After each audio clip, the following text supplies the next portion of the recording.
Hey, what's up you guys, Connor Comics here. Welcome to another video on my channel. Now today I have a haul of a couple of books. Today I am on the DC shelf. As we have a couple of DC books for once, then I thought I would show off my Batman shelf as I love the character of Batman, and one of these books is actually Batman related. So the first two that that you've probably already had a hint of is the Rebirth Suicide Squad run. More got it because of Jim Lee's art. I have I've heard average things about this run, but here's volume 1, The Black Vault, and volume 2, Going Insane. Now something interesting that I noticed when going through this. So volume 1, as you can see, the little reviews on the back, it's like, this is the Suicide Squad we've been waiting for by Weird, and a perfect jumping on point for new fans is Nerdist, and IGN is fast paced and exciting. And then you go to volume 2 and they've used the exact same Nerdist quote, the perfect jumping on point, and then on the front, this is the Suicide Squad you've been waiting for. So it's sort of a worrying thing when they have to use the same reviews on a book. That never looks good. I remember another one which was bad for that was Action Comics by Grant Morrison. Like, one of the views was, oh, in this it has the best Superman issue I've ever run, or won awards for the best Superman issue.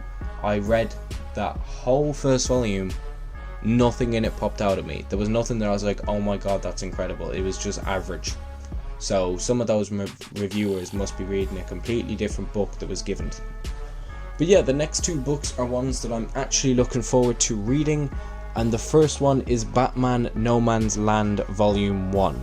So the premise of this was, in the lead up to this story, there was an earthquake that hit the city, and so a bunch of Gotham's infrastructure was destroyed, and also it broke through Arkham Asylum.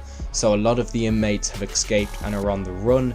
The government has completely locked it off from the rest of the world, so anyone stuck in Gotham is stuck there, and you basically have villains have made their own gang, so, and their own sort of territory.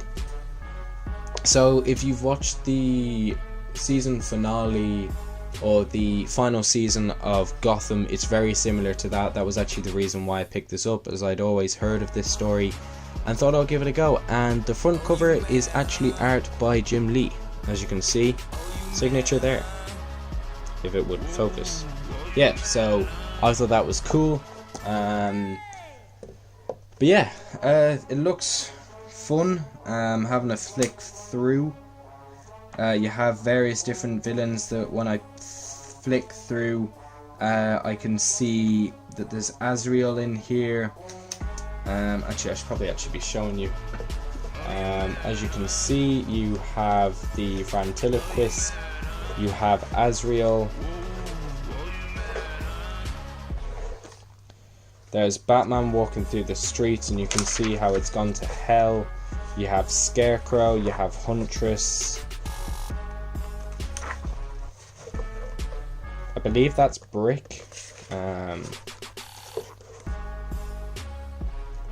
Penguin, not 100% sure, I haven't read it.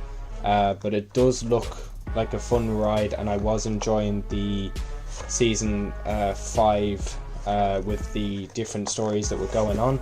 But yeah, this does go on for another 4 volumes after this, so it goes up to volume 5. So yeah, it's a book that I will be looking to continue if I enjoy the first volume. At the moment, I'm just currently running out of space. So I want to get more Batman books, so then I can hopefully then get like a second Batman only shelf, which would be cool. And finally, based off the trailers that I've seen for the TV show coming from this, I decided to pick up The Boys Omnibus Volume 1.